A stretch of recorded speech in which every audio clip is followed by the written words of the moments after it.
To the curious, the seekers, and even the experts, we say welcome. You are listening to the Poli-Psych podcast, and our goal today is to give some basic explanation to the MBTI. And to do that, we have Ken, who is I'm sorry, what did you want me to call you? Well, you can call me Ken. I'm going to classify myself as a specialist. I haven't been officially certified yet. I do intend to, at which time I will request a promotion. He is going to explain some things to us with some visual aids. So, Ken, would you like to begin? Sure. We'll look at the first very clean definition table. This is the last time you'll see it clean. Thanks for checking out our podcast. We're really laying the groundwork for further understanding as we move ahead with other topics. You'll note that we have a podcast on the Enneagram, which is the other part of our show, and then we'll move into other analytical decoding exercises with our political situation in the United States. And the hope behind that is really so the two sides understand each other better and have a better grasp of some of the presentations that they may run into in mass media. And the MBTI stands for Myers-Briggs Type Indicator. It's based on Carl Jung's theory of psychological types, which was released in the early 20s. And it's actually a comparatively small portion of the total work, comprising about 80 pages. But from that, Isabel Myers and I believe her daughter put together the rest of the formula and added some additional elements that made it a little more expanded and also made it much more analytical, capable of also withstanding the survey method, which means that people actually answer a survey to determine their preferences. And just as an exercise for everyone, preferences are really something that are at the heart of the MBTI analysis. If everyone would just quickly fold their arms, and you'll note however you do it. Now, after you've done that, try folding them the opposite fashion, and you'll notice that it just doesn't feel quite right.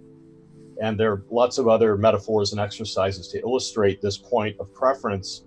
And that really is a good metaphor for the psychological type itself, is that we are, as humans, specializing in certain responses to stimuli. We take in information in different ways, and we interact as a group with a full range of, as a clan or as a group or a social grouping, we can react to any challenge by the differentiation that we naturally have as social animals, human beings. And let's launch right into the first definition itself, which happens to be the first letter in the function stack, and we'll move ahead with the introversion-extroversion dichotomy. It's the first of the four dichotomies upon which the Myers-Briggs is based. And I'll call upon Cindy to move into that first slide. Okay, it might be helpful to our audience to know what our MBTI types are. I'm an INFJ, and Ken is an INTJ. So if our audience is familiar with the MBTI, I think that might help them categorize us a little bit and understand where we're coming from. So I think this is a slide you requested, how we are energized. Sure, that's perfect. Looks good. The terms actually, and this does happen in MBTI, they are sometimes slightly different in meaning than the cultural definition. And I did indicate this here: sufficient contact with many objects. Extroversion, it does have a social analog, but generally that's how it was explained by Carl Jung originally. Introversion is substantial contact with fewer objects. And he actually did use a metaphor in nature. For instance, fish will sometimes, as they're reproducing, they'll just make millions of eggs, and they won't care for their young with as much care as a mammal. So it was sort of that ability to respond to whatever situation in nature seems to be most appropriate. And in mental processing, we have the same situation. If we're covering a situation where you have to monitor an outdoor environment. We can't be overly focused on one object. We need to fluidly then be able to focus that energy or attention on a singular object. And the same goes with our inner processing. And we can move on to the next slide after that. And we add the perceiving and judging. This happens to be the fourth letter in the MBTI formula, which we'll put together later when we put all the parts together. And the two recognized are really sort of, a metaphor for how animals and people react to stimuli. We start with perceiving. It's the more primitive of the two functions. And then the judging function is the opposite of that. It's when we're finally deciding how to sort the information. And we've usually at that stage stopped perceiving for a second to sort of gather our thoughts or make up our minds or decide to build something and permanently alter the environment or whatever task we happen to be engaging in or voting. That happens to be a qualifier that appears at the end of the four-letter code that we'll see later in the show. Most people might have been already made familiar with this, but what we're trying to do in this episode is just sort of decode how these things work so that you come away with a clearer understanding of how the formula actually works. And then we can move on there and cover the next dichotomy, which is a subset of the perceiving functions. And at this stage, we are starting to look at the actual functions, and the MBTI is really kind of, I would call it a function sandwich. We've got the two qualifiers on the first letter and the fourth letter. The two letters in the middle are the functions themselves, and the first set of binary code is the S versus the N dichotomy. Since we've already used up the I in the word introversion, Myers and Briggs decided to use N for intuition. It's a little confusing. But again, these are perceiving functions. The subsets, binary. Sensing are our five senses. And the opposite or the oppositional pole there would be intuition, which is actually a sixth sense. It is a sense, but it's a very special sense. It's a little more abstract, whereas sensing itself, the five senses, are more concrete. And it may actually be at the heart of a lot of the conflict. The two movies on one screen, you may have heard this mentioned by people in podcasts and so on. And we do see it a lot in political situations where we actually come away with a completely different experience. The intuitive tends to see relational themes, as noted here, whereas sense data is more based on actual physical evidence and the concrete expression of reality versus the abstract expression of reality.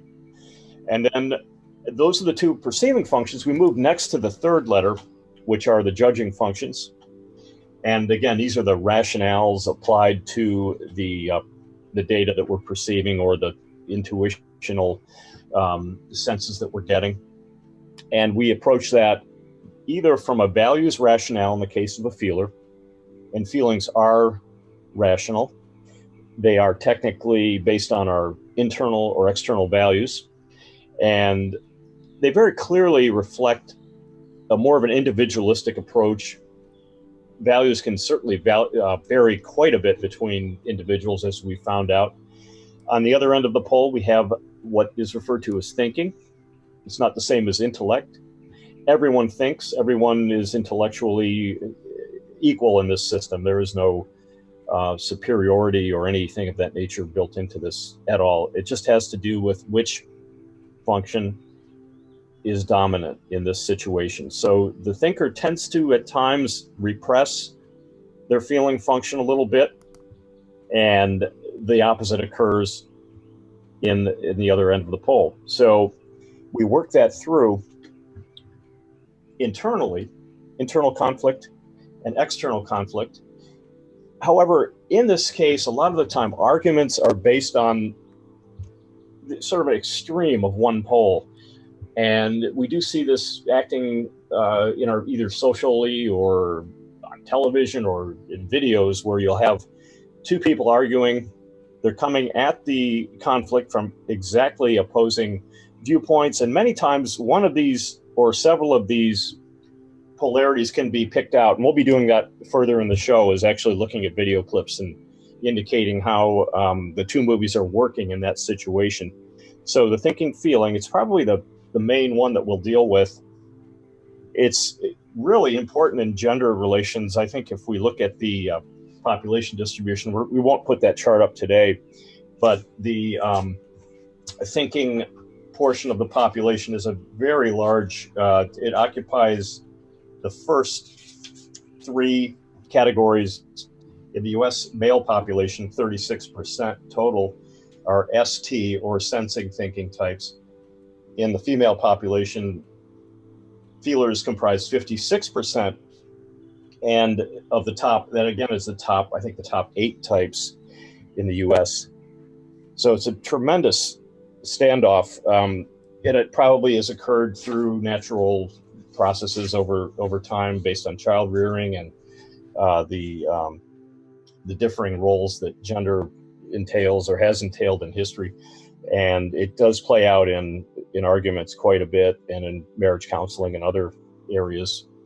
And we could, from there, move on to the last in this series, where we go back to Carl Jung's expression of the 8 types.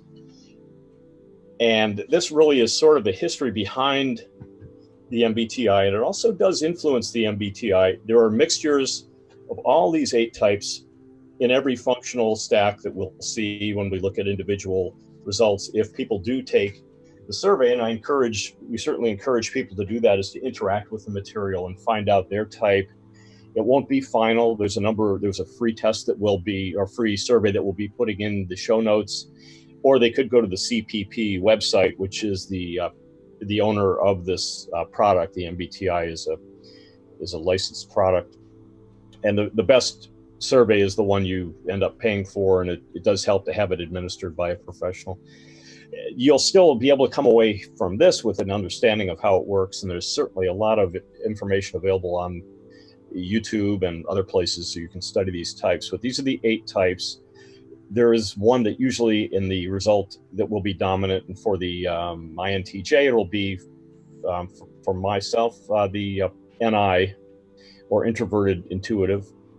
I believe, Cindy, I think your type is INFJ. Yeah, is that true? Yes, INFJ. So we share that introverted intuitive. Your better half, Don, who also covers the Enneagram for us, is also an INTJ. And again, we will be coming back to the expression, everybody does everything. It's not meant to put people in boxes.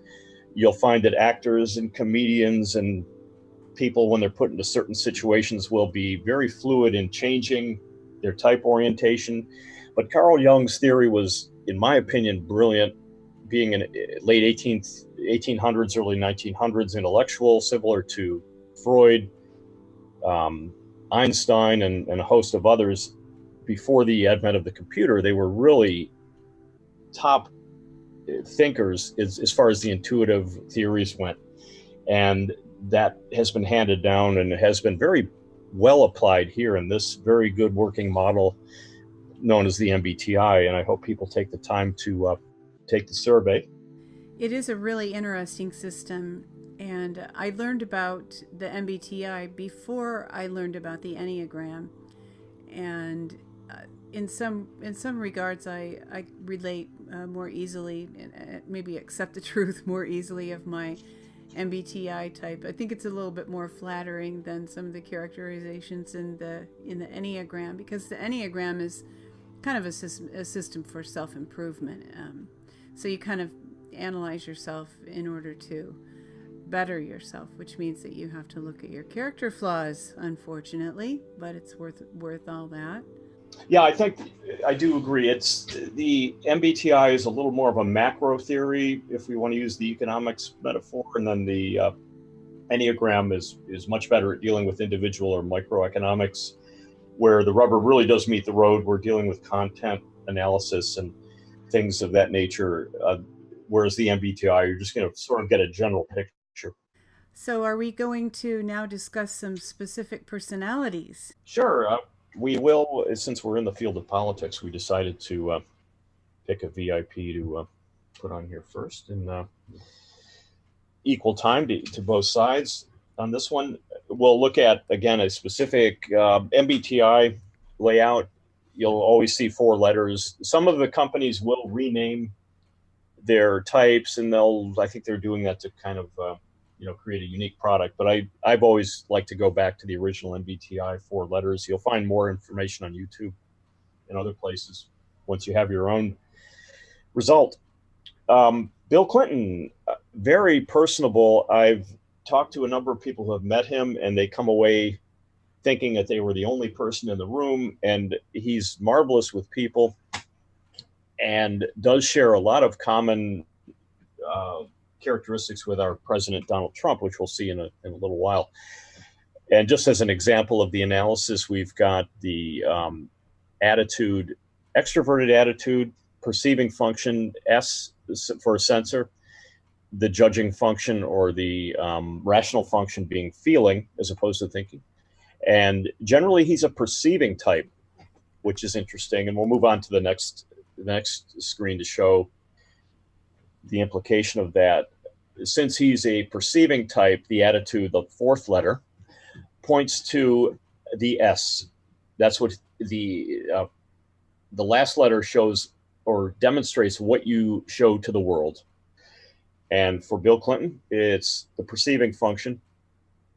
Usually expresses itself as very good speaker, very good storyteller, quick on the feet, and just all around a great communicator. The secondary function for President Clinton, judging function, feeler, introverted. The secondary function is always the opposite of the primary function. It's part of Jung's concept of balance, and it really does play out. It's playing out in almost all the survey results.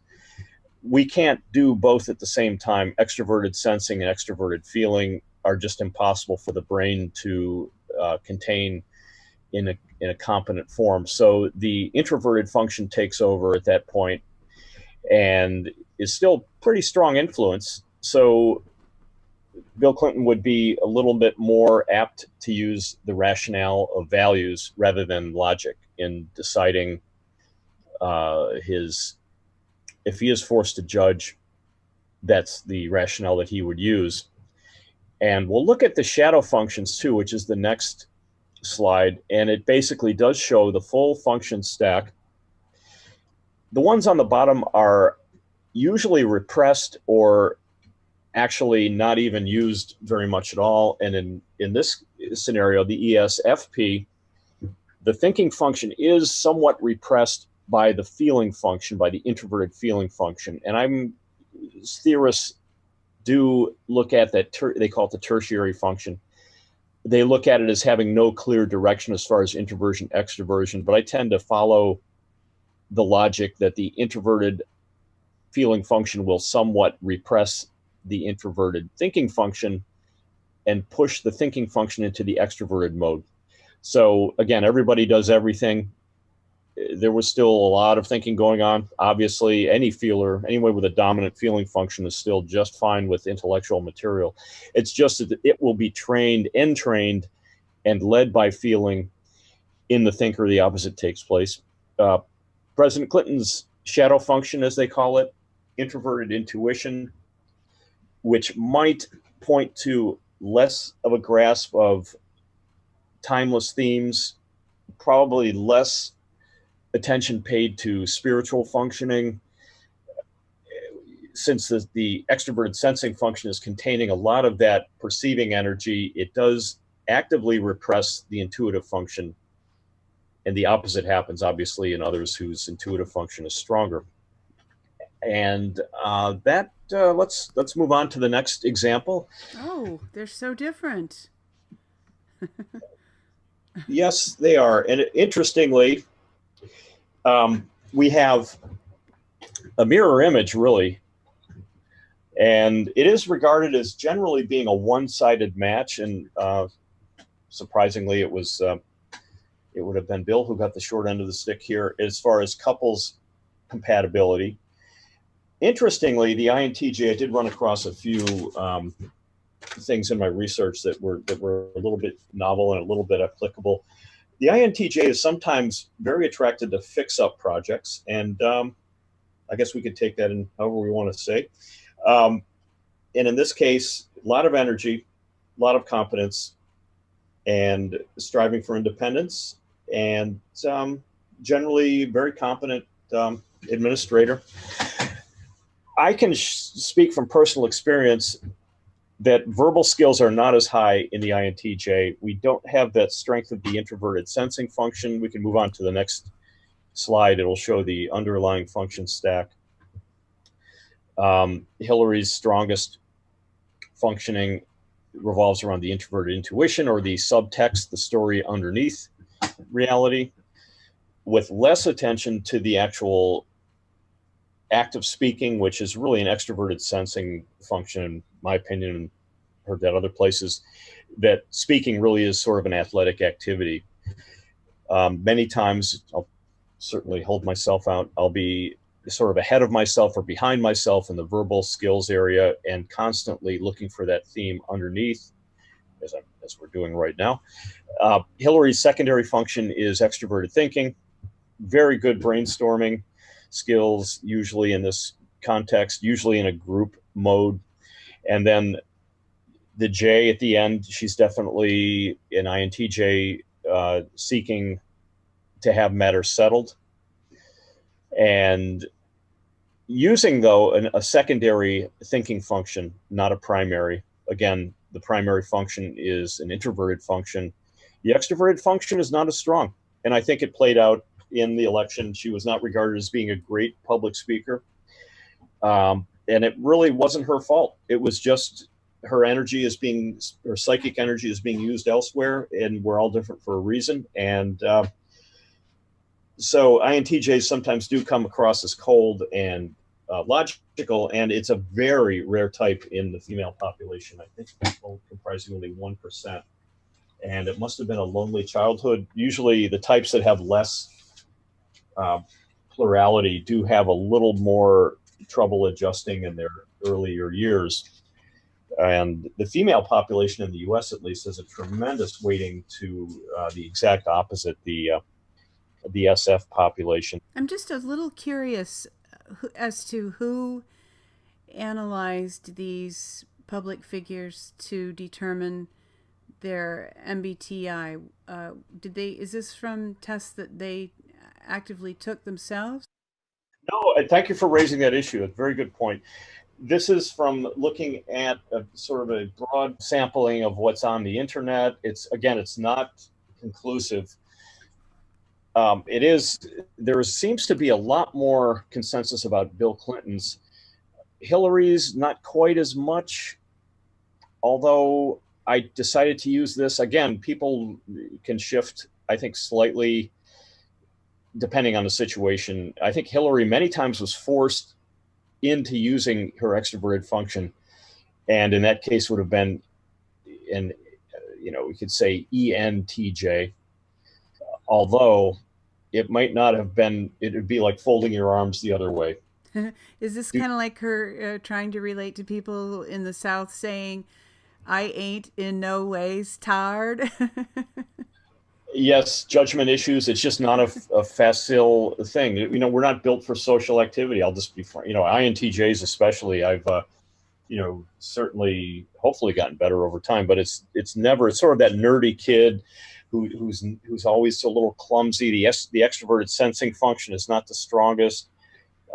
We all adjust to it with age. Jung had a theory, the theory of individuation, where we all eventually transcend type, and usually occurs after age 50.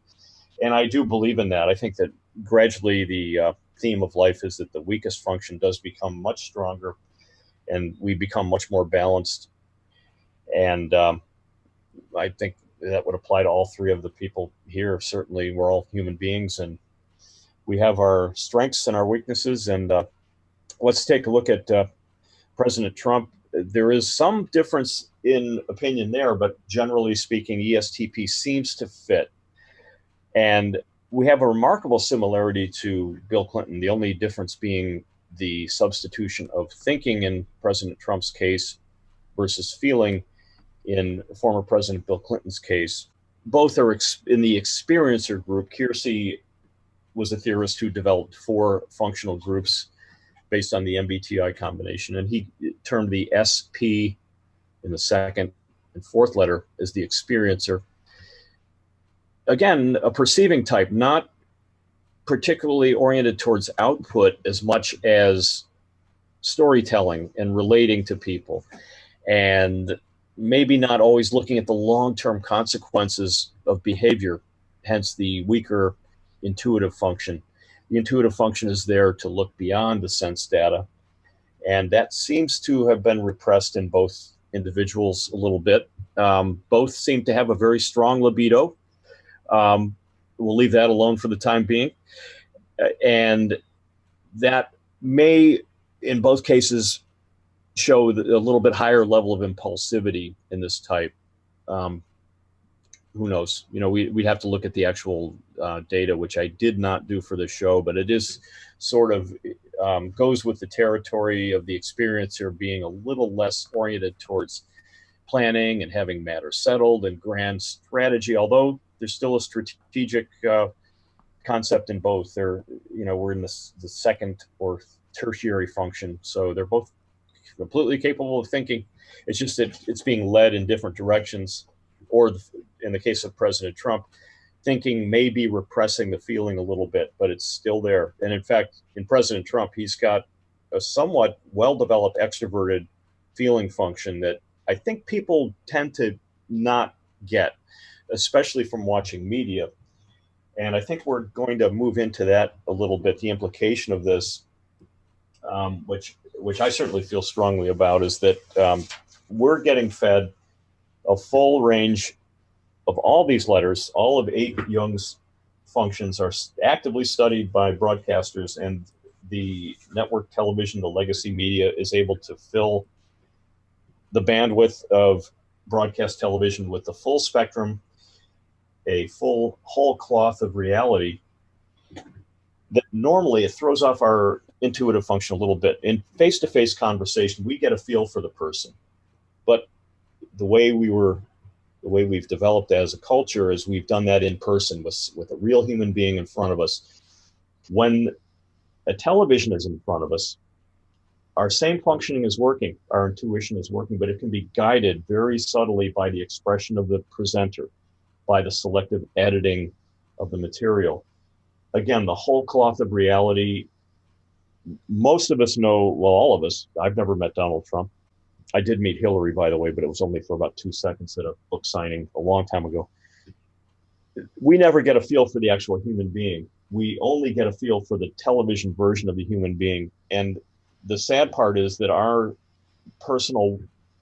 biological wiring substitutes the real human being for the media human being. And I think we'll be doing this as the show moves forward, is actually looking at how selective editing does that. And I think anybody who's watched live feeds of any of these people gets almost a completely different opinion. Sometimes better, sometimes worse. But what do you think, Cindy? What's your impression of the state of our media at this point? Well, yes, and as you mentioned, it's possible for people knowing this information that you've presented, and in even greater detail, to apply this information to their own behavior and intentionally craft their public persona in order to achieve the results that they desire to achieve with various people based on the MBTI. Right. I think these dichotomies are very starkly expressed in conflict, and it's something, again, we'll be looking at. I think of it this way: it's really hard for humans to sit in 2 chairs at once. And in conflict, it becomes even more difficult when we're attached to the chair through attachment, through the augmentation of our identity. Edward Bernays talked about this quite a bit in formulating propaganda or advertising. These things were all in effect during the earlier part of the 20th century with disastrous consequences in Germany. And I think the problem in the US is this very sudden advent of the smartphone, social media, corporate control of media has presented us with a situation that we tend to blame on Donald Trump, or we'll blame it on Hillary Clinton or Bill Clinton, whoever. But it really is that we haven't quite adapted to this new medium. It's actually poisoning the body politic in some ways and taking people in directions that they really didn't intend to go. And I think when you especially look at the advent of the birth of Donald Trump, media created him and then they tried to destroy him. But the genie was out of the bottle, and they're trying to kind of put it back in by just depressing a large portion of the population with this constant toxic influx of just information that's not relevant to their daily lives. I mean, really, I don't think our daily lives have really changed that much. And I don't, in my heart of hearts, believe that Donald Trump is a racist or that Hillary has anything beyond just some minor incompetence in public speaking. Well, Ken, that has all been very interesting and helpful, and I'm sure our audience appreciates all of your input, as do I. Do you have any parting words or any information or wisdom that you'd like to share with our audience before we end this? Well, as they say in Christianity, the body of Christ has many parts, and we're all different for a reason. And my hope and prayer would be that we can all come together in just a better spirit of understanding as we move forward. Because if things continue, I don't see it getting better without some real understanding of the dichotomies and the forces that are tearing us apart as a country. Well, that's a very sober thought, so thank you for that. And to our audience, we do hope to bring you greater understanding. Please continue to tune in for our videos from Poli-Psych Podcast. Please like this video and subscribe so you will never miss one of our information-packed videos on Poli-Psych, how understanding personality can help us understand politics, one another, and the world.